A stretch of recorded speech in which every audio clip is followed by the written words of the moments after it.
uri umugore cyangwa se uri umugabo, ariko ayo magambo uvuga cyangwa se n'ibikorwa ukora bishobora kuba ari bimwe mu bitiza umurindi urugo rwawe mu kuba rwasenyuka. Ayo magambo uvuga cyangwa se ibyo bikorwa umukorera bikaba bituma umugabo wawe cyangwa se umugore wawe abona ko urugo rwanyu rutazakomera. Uyu munsi ngiye kukwereka amakosa asenya umuryango. Uri umugabo, uri umugore, ariko hari amakosa ushobora kuba ukora, ayo makosa akaba atiza umurindi isenyuka ry'urugo rwanyu. Uyu munsi nibyo naguteguriye nkwereka buri kimwe cyose, ariko ndagushishikariza gukanda subscribe niba utarayikanda kugira ngo ujye ubasha kubona ibiganiro ducisha kuri uno muyoboro, naho njye ubibategurira nkanabibagezaho. Nitwa Aime, uhawe ikaze. Ikosa rya mbere risenya umuryango ni ukutagira igenamigambi ry'amafaranga cyangwa se igenamigambi ry'urugo. Rimwe na rimwe hari igihe usanga umugabo afite amafaranga n'umugore afite amafaranga, ugasanga buri umwe ari kuyakoresha uko ashaka, kandi umuryango nyine uba ukeneye no kwizigama kugira ngo ejo hazaza h'umuryango hazaba ari heza. Kuko hari igihe usanga umugabo afite amafaranga nyuma yaho akazayabura, ndetse n'umugore ugasanga nyuma yaho arayabuze, ugasanga urugo rugiye mu bukene kandi rwafatwaga nk'urugo rukize. Ariko igihe cyose mubwira purani y'amafaranga ndetse mukanizigama, ibyo ngibyo bifasha relationship yanyu, bigatuma ndetse n'uburyo ki mufatana cyangwa se uburyo ki amafaranga muyakoresha mu muryango nyine akaba ari ibintu bipanze neza. Rero niba uri umugabo cyangwa se umugore cyangwa se uri umusore cyangwa se uri umukobwa, gerageza iri niryo banga rizatuma famiye yanyu iba famiye y'icyitegererezo. Rero kutagira plan nibyo bituma umuryango cyangwa se famiye uba udafite icyo wagezeho. Rero niyo mpamvu twavuze ngo reka tubategurire amakosa asenya umuryango. Ikosa rya mbere twababwiye ko ari ukutagira plan y'amafaranga ndetse na plan y'umuryango. Ikosa rya kabiri riravuga ngo ni ukwigira nyamwigendaho. Uri umugabo ariko usanga ibikorwa ukora nyine uba wigize nyamwigendaho, rimwe na rimwe ukumva ko umugore wawe nta kintu yagufasha cyangwa se nta n'icyo azi, cyangwa se hari igikorwa runaka ushaka ko mukora, ugasanga buri umwe wese agenda yigira nyamwigendaho. Nyaboneka urugo nyine cyangwa se umuryango usanga atari umwe warwubatse, ahubwo ni mwembi. Ntabwo ari umuntu umwe wubaka urugo, ahubwo ni mwembi muhura mugakora ikintu kimwe ari cy'umuryango. Ariko igihe cyose wigize nyamwigendaho, buri kantu kose urukumva ko ari wowe uragakora, rimwe na rimwe hari igihe usanga ubwo bushobozi ufite bushize, ugasanga umuryango ubayeho nabi. Ariko igihe cyose mwahuje mugakorera hamwe, nibyo bituma umuryango wanyu ukomera. Wowe gabanya kwigira nyamwigendaho, umenye ko niba uri umugabo amafaranga yegura yakorera, ariko umenye ko n'umugore nawe afite imbaraga nawe yayakorera. Ariko igihe cyose buri umwe yigize nyamwigendaho, nyine bituma famiye iba famiye ijagaraye kandi itumvikana. Ikosa rya gatatu risenya urugo kandi urugo ntiruziyubake cyangwa se umuryango ntuziyubake no kutizerana. Hari igihe usanga umugabo atari kwizera umugore, avuga uti uyu mugore ashobora kuba nca inyuma, cyangwa se ugasanga ari kuvuga ibindi bintu runaka bidashimishije, ariko ugasanga nyine icyizere cyaragabanyutse mu muryango. Nyamara icyizere nicyo cyubaka urugo, kuko ahatari icyizere ubuzima ntabuba buhari. Rero gerageza ugire kwizera. Ariko ikosa nyine rya gatatu niryo ryavugaga ngo ni ukutizerana. Igihe cyose mutizerana, famiye yanyu izasenyuka.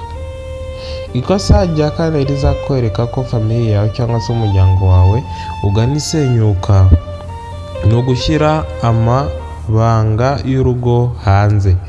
Hari igihe usanga umugabo aba yanyweye inzoga, ugasanga buri kimwe cyose ari kugenda akivuga, cyangwa se mbese buri kantu kose ko mu muryango kagiye hanze bitewe n'umugore, ugasanga umugore buri kintu cyose agenda akivuga. Hari igihe umugabo afite nk'agakosa runaka cyangwa se akanatubahiriza mu muryango, ugasanga umugore yaramutamaje. Nyamara ibyo bintu si byiza. Hari igihe usanga n'amabanga yo mu buriri umugore arimo arasasa, avuga uti umugabo ntacyo ashoboye, kandi hari uburyo ki bashobora gukoresha bagakemura icyo kibazo. Kuko kumena amabanga y'urugo bituma urugo rugana isenyuka. Kuko umugabo ntiyakomera kubana nawe waramutamaje uvuga uti ntacyo ashoboye, ndetse n'umugore mbese ntiyakubaha cyangwa se famiye yose ntiyakubaha igihe cyose uri umugabo wiyandarika kandi ugasanga n'amabanga y'urugo urugendo uyamena. Ibyo ngibyo nibyo bituma umuryango usenyuka. Ikosa rya gatanu rizakwereka ko uri gukora amakosa kandi amakosa ashobora no gutuma famiye yawe igana isenyuka no gusuzugurana. Uri umugabo uri umugore ariko ugasanga ibikorwa ukora nyine byuzuyemo agasuzuguro. Umugore aravuga ntumwumve, n'umugabo aravuga ntumwumve, umwana aravuga ntumwumve. Nyamara ibintu byose bisaba kumvana ukumva aho ikibazo kiri, ariko biterwa nyine n'icyo uri kumwumvira. Hari igihe umwana aba ari kugusaba amafaranga ukumva ko utarayamuha, akavuga ukamubwira uti ntusakurize cyangwa se ntunamwumve ukamusuzugura, kandi igihe cyose usuzuguye umwana uri umuntu mukuru nawe aragusuzugura, bigatuma nyine urugo ruba urugo rwuzuyemo agasuzuguro.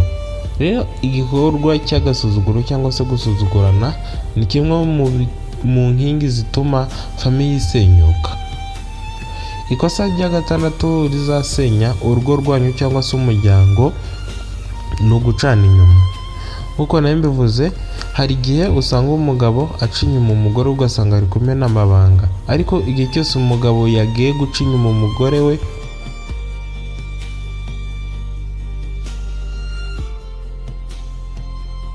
ntabwo umugore bimushimisha uwo mugore we, ariko n'umugabo igihe cyose umugore we yamuca inyuma nta n'umwe bishimisha. Rero mu bigaragara guca inyuma umugore wawe bituma nawe aba mbese uba umugize nk'uwatakaje agaciro. Rero ndakugira inama yo kudaca inyuma umugore wawe, ahubwo mwumvikane, muganire, buri kimwe cyose mujye mukiganiraho kugira ngo mubashe kuba mwabana neza mu mahoro. Ariko igihe cyose mutabanye neza mu mahoro kandi mudacana inyuma, reba ese ni igihe gituma umugabo wanjye agenda? Haba hari ibyo ntamukorera neza?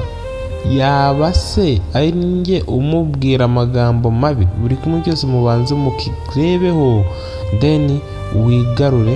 Niba hari amakosa wakoze wigarure kugira ngo atazongera guca inyuma, kuko ntabwo umugabo yaguca inyuma bitewe n'uko wenda ari irari cyane, ahubwo rimwe na rimwe biterwa n'uburyo ki umufata cyangwa se uburyo ki famiye yanyu iba imeze. Ikosa rya karindwi rishobora gusenya urugo kandi urugo rugasenyuka burundu ni ukutubaha imiryango yombi. Hari igihe usanga ku muryango w'umugabo bakunzwe, ariko ku muryango w'umugore badakunzwe bitewe n'uburyo ki mufatana nyine. Ariko gerageza uko ukunda umuryango wawe aho wavutse mbere y'uko ushakana n'uwo mugore cyangwa se n'uko ushakana n'uwo mugabo, banza ukunde famiye y'uwo muntu ugiye gukundana nawe. Banza ukunde se na nyina, ukunde famiye ye yose, nawe azakunda iyawe, mwese mukundane nk'uko mwakundanye nyine. Niba mukunze uramukundira na famiye. Ibyo ngibyo nibyo bizatuma famiye yanyu ikomera. Ariko igihe cyose ibintu mugenda mukora mutubaha imiryango yombi, nibyo bituma ababyeyi badaha n'umugisha urukundo rwanyu cyangwa se umuryango wanyu. Ikosa rya munani rishobora kuzasenya urugo rwanyu burundu kandi kugira ngo ruzagaruke bikazagorana ni ukutagira cyangwa se kutaganira ku bibazo mufitanye. Nyaboneka uri umugabo ariko mushobora kuba wakoze nk'ikosa runaka ukumva ko uri umugabo nyine kandi ntawe ugomba kubikubaza, kandi ntunasabe n'imbabazi famiye yawe. Ibyo ngibyo rero bishobora gutuma urukundo rwanyu rusenyuka. Igihe cyose wagize ibibazo ukabireka ukavuga uti ntabwo njye nakoraho, n'umugore nawe yakora ikosa nawe ukavuga uti ntabwo mwakoraho, n'ahandi usanga abantu bicanye ariko wabaza ababaza akavuga uti nta kibazo nzi bafitanye, bitewe n'uko bagiye bahura n'amakosa cyangwa se bakora amakosa, bigatuma ntihagire n'umwe uvuga ngo reka tuganire kuri aya makosa, kuko kuganira niwo umuti wa mbere uzatuma urukundo ndetse n'urugo rwanyu byose bikomera. Rero kutaganira ku bibazo mufitanye ni kimwe mu bimenyetso bizasenya umuryango wanyu.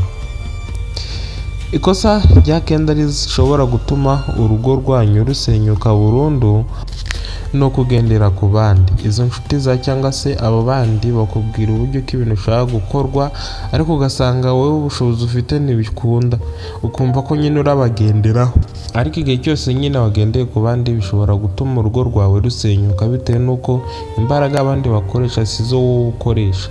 Hari igihe usanga wowe ubushobozi ufite budahuye n'ubwundi ariko we yagura nk'imodoka ukavuga uti nanjye reka nyigure cyangwa se ikindi kintu runaka, ariko ugasanga uburyo ki wenda iyo modoka urayiguze nta yandi mafaranga ufite yo kuyitaho cyangwa se ibindi bikorwa runaka, bitewe n'uko wamwiganye ukavuga uti nanjye mfite imodoka, ariko we afite uburyo ko yitaho n'ibiki byose, we nta n'ibyo ufite.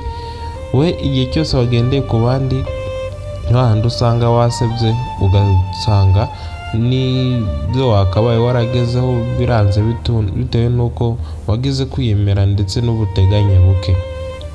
Ikosa rya kenda rishobora gusenya urugo rwanyu burundu ryavugaga ngo no kugendera ku bandi. Ikosa rya 10 anaryo rya nyuma rizasenya urugo rwanyu burundu ni ukudasenga Imana.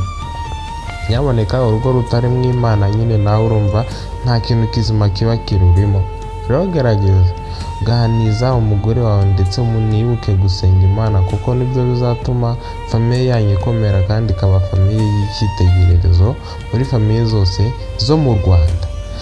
Nibyo uyu munsi nabateguriye mbereka amakosa ashobora gusenya famiye yanyu burundu. Rero ndagushishikariza gukanda subscribe n'ubu utarayikanda kugira ngo ubashe kubona ibiganiro ducisha kuri uno muyoboro, nanjye ubategurira nkanabibagezaho. Nitwa Aime, mwakoze kureba ino video.